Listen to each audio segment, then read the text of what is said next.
Selamat siang pemirsa, selamat berjumpa kembali dengan Buletin TNI Angkatan Darat edisi 7 September 2015. Bersama saya Serdakot Putriwira dan rekan saya Serdakot Lydia. Selama 30 menit ke depan kami informasikan berita di segmen 1, dialog di segmen 2, dan feature serta serba-serbi di segmen 3. Pemirsa, kami awali berita di segmen 1. Berita pertama, Kepala Staf Angkatan Darat Kasat Jenderal TNI Mulyono menerima laporan Korps kenaikan pangkat 6 perwira tinggi di Guest House Markas Besar Angkatan Darat Cilangkap, Jakarta, Rabu lalu. Berikut liputannya.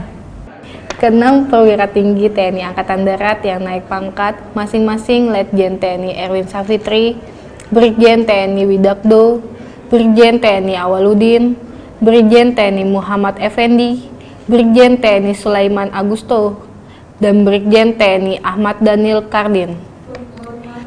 Kasat mengatakan anugerah kenaikan pangkat ini patut disyukuri dan dapat membangkitkan semangat baru dalam melaksanakan tugas yang diemban negara. Selain membawa manfaat bagi para perwira dan keluarga, juga bermanfaat bagi satuan di mana para perwira berada dan bertugas sehingga diharapkan dapat menjadi pendorong tumbuhnya etos kerja di satuan masing-masing.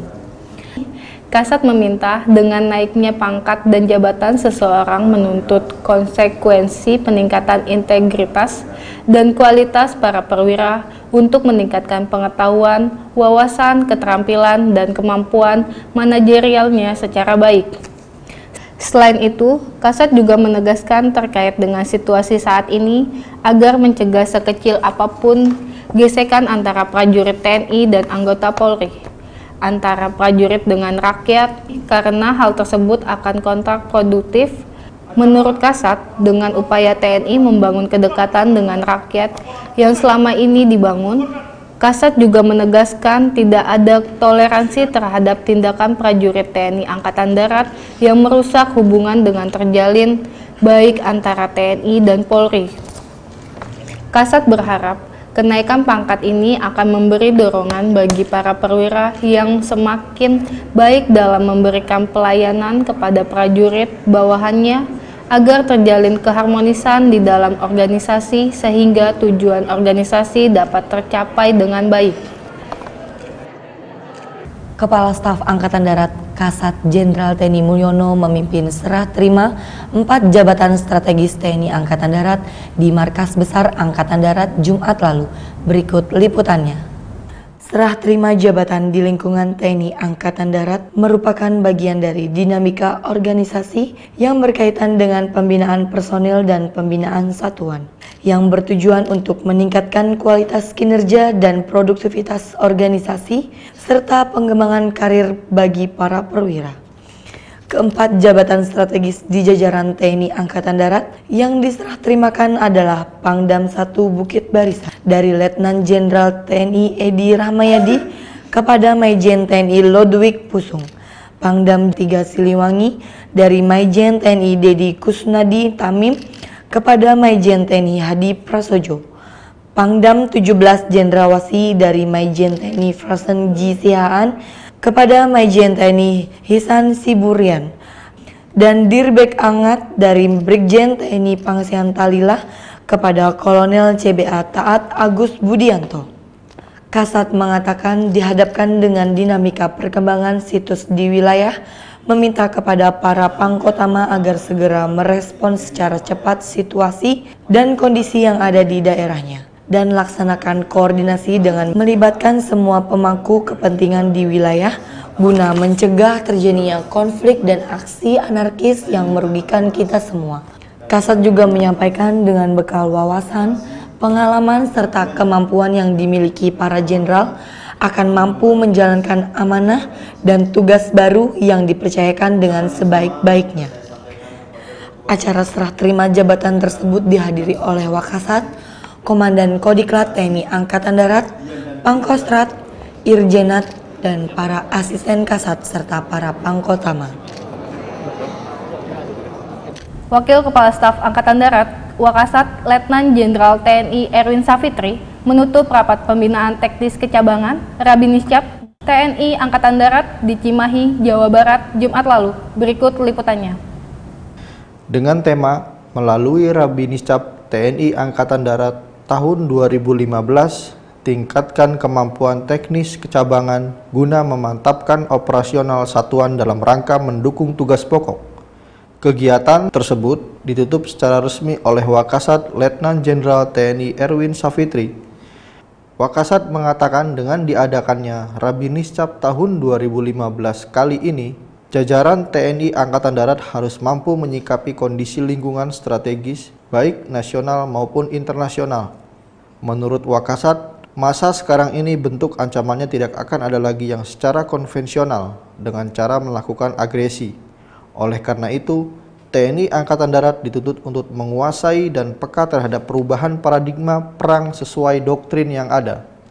Lebih jauh, Wakasat menyampaikan kepada para komandan satuan agar dapat memanfaatkan apa yang diperoleh dalam Rabiniscap tahun 2015 untuk meningkatkan wawasan dan pengetahuan, daya, inovasi, dan kreativitas serta kepekaan terhadap perubahan paradigma perang sesuai doktrin, sehingga TNI Angkatan Darat dapat melaksanakan tugasnya sesuai perkembangan zaman.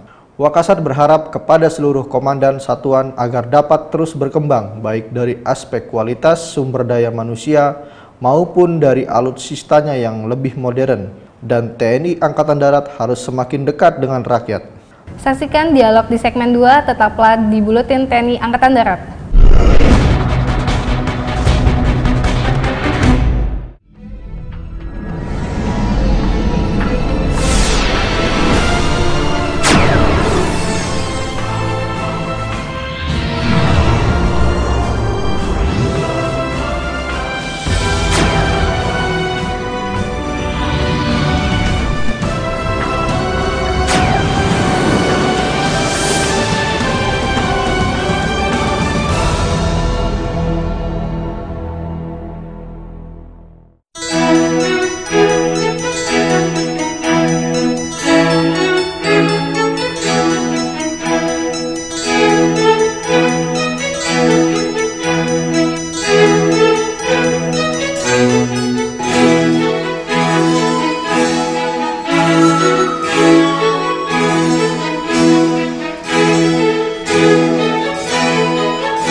Tugas pokok TNI Angkatan Darat adalah menegakkan kedaulatan negara, mempertahankan keutuhan negara kesatuan Republik Indonesia, serta melindungi segenap bangsa dan seluruh tumpah darah Indonesia dari ancaman dan gangguan terhadap keutuhan bangsa dan negara.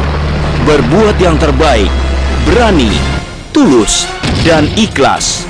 Bersama rakyat, TNI Angkatan Darat kuat. Bersama TNI Angkatan Darat, rakyat damai dan sejahtera.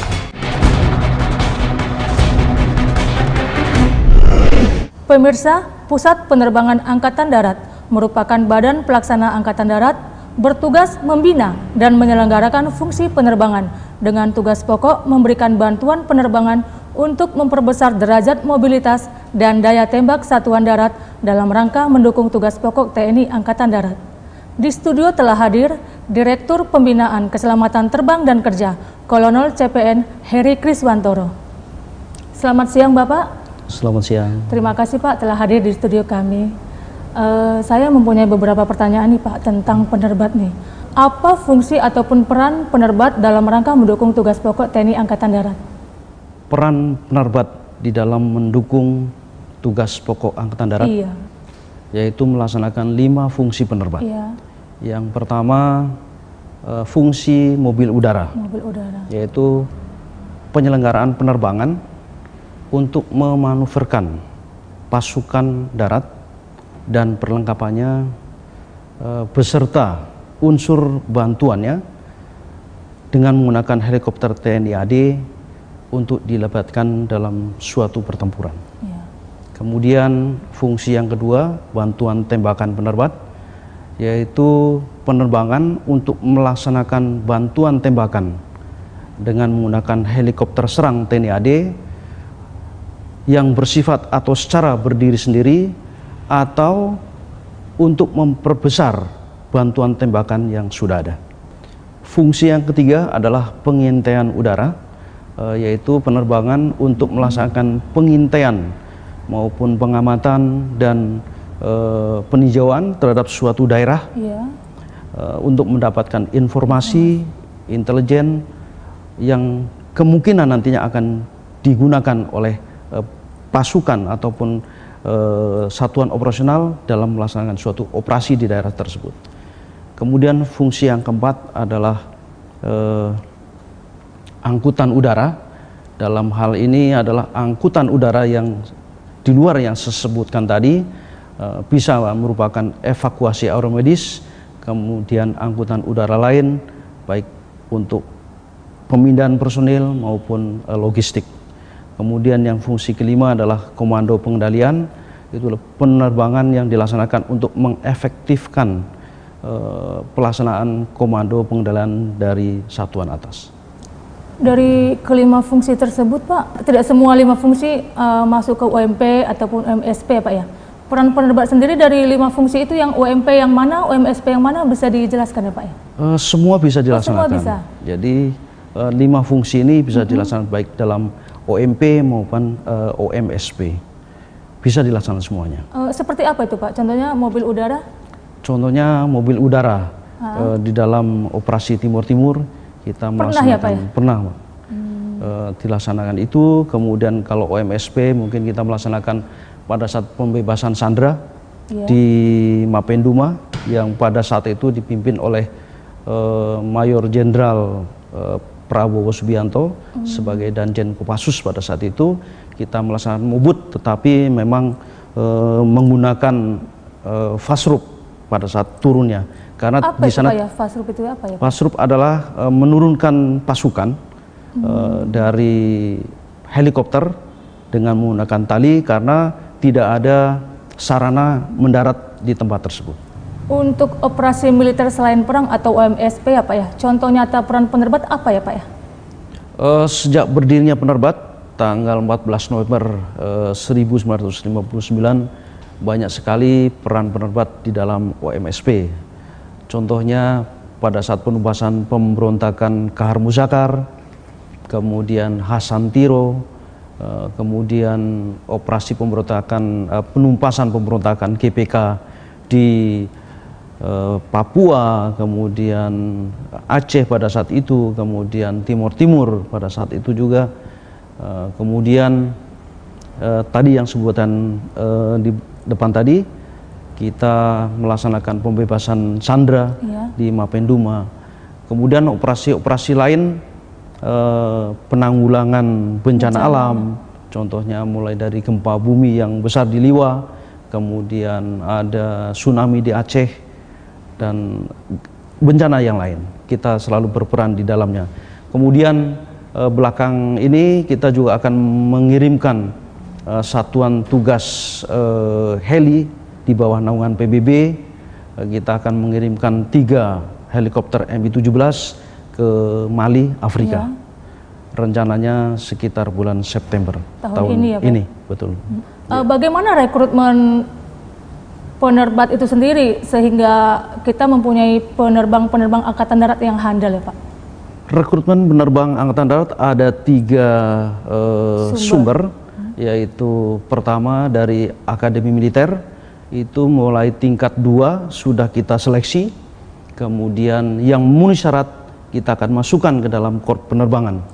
Kemudian setelah selesai dari Akmil, dia akan melaksanakan sarcap di Pusdik Penerbat. Kemudian setelah itu baru dia melaksanakan pendidikan penerbang Angkatan Darat di Semarang, Pusdik Penerbat. Kemudian untuk yang kedua itu bersumber dari PSDP, itu yang dilaksanakan seleksinya oleh Mabes TNI. Nanti yang lulus akan dilaksanakan pendidikan di Sekbang TNI AU di Yogyakarta. Setelah selesai, kemudian akan dibagi-bagi menjadi beberapa angkatan, angkatan laut, kemudian angkatan udara dan angkatan darat. Yang masuk ke angkatan darat kita didik menjadi penerbang sesuai dengan type rating pesawat yang ada di penerbat. Kemudian yang ketiga, untuk memenuhi DSPP jumlah penerbang yang seharusnya, kita juga merekrut dari Bintara. Setelah dia berpangkat Sertu, akan kita seleksi untuk menjadi seorang penerbang TNI AD. Setelah lulus ada sekolah penerbang, kemudian kita sekolahkan perwira. Sama dengan prosedurnya dengan teman-temannya yang di luar penerbang. Setiap tahun kira-kira berapa orang yang direkrut ya Pak? Untuk Akmil sekitar 8 orang sampai 10 orang. Cuma 8? Betul. Kemudian untuk PSTP juga sama sekitar itu. Untuk yang dari Bintara bisa kita agak banyak, sekitar 20 orang. Untuk pesawat baru itu seperti yang heli Apache itu ya Pak ya? Betul sekali. Kapan kedatangannya itu Pak? Rencana Apache mulai tahun 2018. 2018. Tentunya dengan kedatangan Apache ini kita juga harus mempersiapkan SDM yang akan mengawaki pesawat itu. Jangan sampai pesawat datang kita belum siap semuanya, baik personil yang mengawaki maupun fasilitas, fasilitas hanggar, perbaikan dan sebagainya. Kita sudah mulai melaksanakan itu, penyiapan SDM mulai dari kursus bahasa Inggris, kemudian nantinya akan dikirim ke Amerika. Itu kira-kira berapa unit ya Pak ya? Sekitar 8. Oh, 8 unit. Dengan 8 SDM unit yang sudah dipersiapkan ya Pak ya? Betul sekali, kita sudah siap dengan SDM yang demikian. Yang terakhir apa ya, pesawat-pesawat yang dimiliki penerbang sendiri apa sudah bisa mampu untuk mendukung tugas pokok TNI Angkatan Darat saat ini Pak? Sudah Pak, artinya begini Pak, bahwa penentuan pesawat yang akan kita beli tentunya sudah melihat fungsi dari pesawat ini dikaitkan dengan tugas yang akan kita laksanakan. Di situ ada pesawat MI-35, pesawat serang, itu memang fungsinya untuk bantuan tembakan. Kemudian ada MI-17, itu untuk heli serbu, itu untuk angkut pasukan. Demikian juga ada pesawat Polko untuk bantam penerbat. Kemudian Bel 412 maupun Bel 205. Jadi semua sudah disesuaikan dengan tugas pokok kita maupun tugas pokok Angkatan Darat. Terima kasih Pak untuk bincang-bincangnya, memberikan banyak wawasan ataupun pengetahuan bagi kami tentang penerbangan Angkatan Darat ini Pak. Pemirsa, dengan dilengkapinya alutsista penerbat berupa heli Apache dalam waktu dekat ini, tentunya penerbat akan lebih berperan dalam mendukung tugas pokok TNI Angkatan Darat. Sekian dialog kali ini, saksikan feature dan serba-serbi di segmen 3, tetaplah di Buletin TNI Angkatan Darat.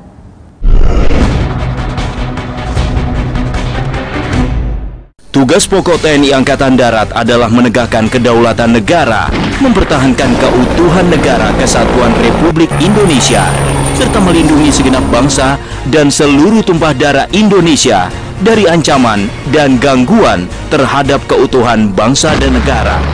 Berbuat yang terbaik, berani, tulus, dan ikhlas. Bersama rakyat, TNI Angkatan Darat kuat. Bersama TNI Angkatan Darat, rakyat damai dan sejahtera.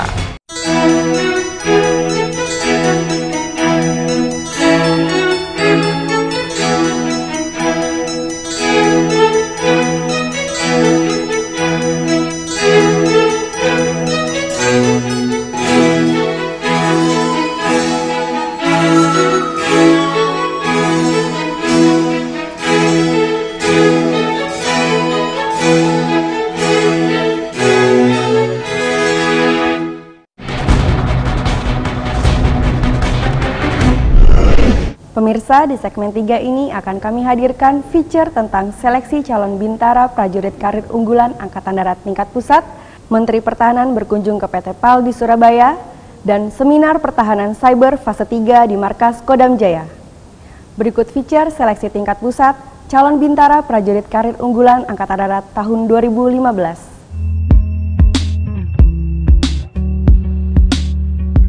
TNI Angkatan Darat telah membuka pendaftaran calon bintara unggulan tahun 2015.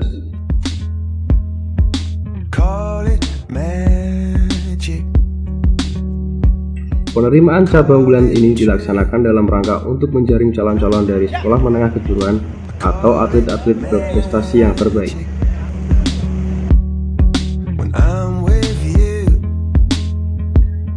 Rekrutmen ini dilaksanakan di beberapa Kodam, yaitu Kodam 3, Kodam 4, Kodam 5, dan Kodam Jaya.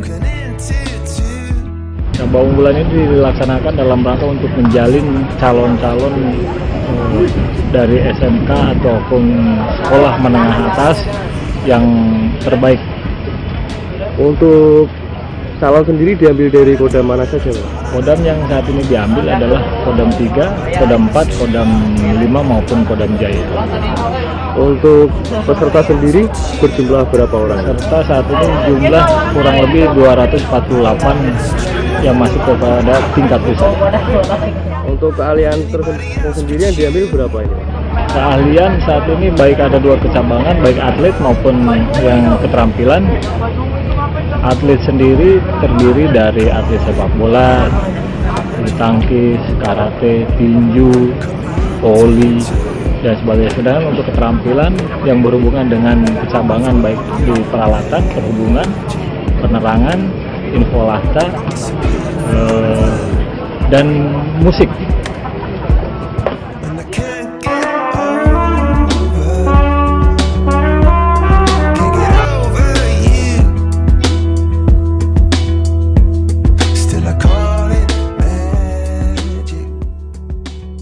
Persiapan apa saja, Mbak, yang sudah disiapkan? Persiapan, latihan binjas, terus belajar buat psikotesnya sama belajar akademik. Apa yang memotivasi Anda untuk masuk menjadi anggota TNI?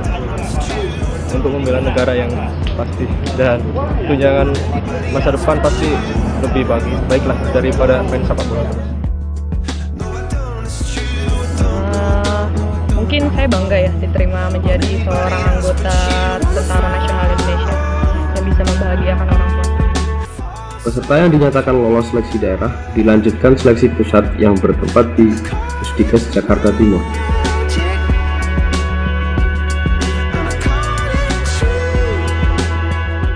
Menteri Pertahanan Riamiza Triakudu didampingi Kepala Staf Kodam 5 Brawijaya, Brigjen TNI Jopi Onesimus Wayangkau, berkunjung ke PT PAL, PT Jangkar Nusantara Megah, dan PT Dok Perkapalan Surabaya Kamis lalu.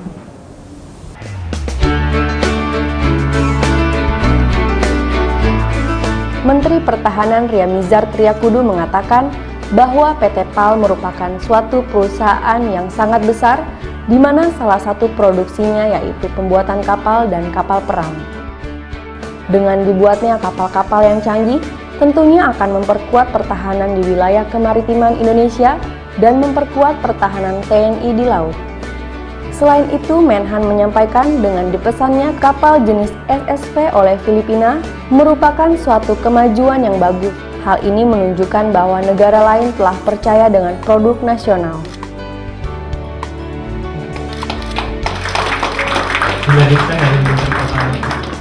Dirut PT Jangkar Nusantara Megah atau JNM, Mulyono mengatakan bahwa Indonesia kini mampu memproduksi sendiri ransum untuk prajurit TNI. Untuk menghasilkan kebutuhan ransum TNI yang berkualitas, bercita rasa lokal dan halal, PT JNM mulai memproduksi ransum untuk TNI dari awal berdiri sejak 1981.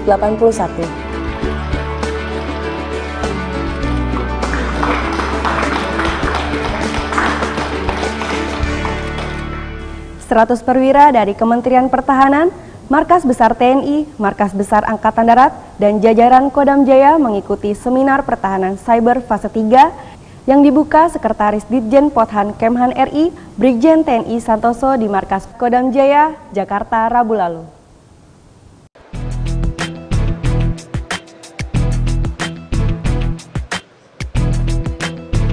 Seminar Cyber Defense ini merupakan kerjasama Ditjen Podhan Kemhan RI dan Office of Defense Cooperation Embassy of the United States. Seminar dimaksudkan untuk meningkatkan kemampuan sumber daya manusia di bidang cyber dan mempererat kerjasama antara Indonesia Amerika dalam bidang pengembangan SDM cyber. Teknologi Informasi dan Komunikasi atau TIK telah menjadi salah satu infrastruktur pembangunan sebuah bangsa, termasuk pemerintah dan pemangku kepentingan pengguna TIK, yang selalu membangun dan meningkatkan kekuatan pertahanan cyber. Dengan berbagai keahlian seperti strategi keamanan dan pengamanan serta serangan informasi dan analis keamanan jaringan atau network security analyst. Brigjen TNI Santoso mengatakan, saat ini perang mengalami perubahan dari konvensional menjadi perang cyber. Maka TNI pun dituntut kesiapannya mengimplementasikan teknologi perang modern guna menjaga kedaulatan NKRI. Pemirsa, demikian Buletin TNI Angkatan Darat edisi 7 September 2015. Semoga informasi yang kami sampaikan dapat menambah pengetahuan dan meningkatkan rasa cinta kita kepada Negara Kesatuan Republik Indonesia. Saya Serda Kuat Feni Grace undur diri. Terima kasih atas kebersamaan Anda. Sampai jumpa Senin depan. Salam.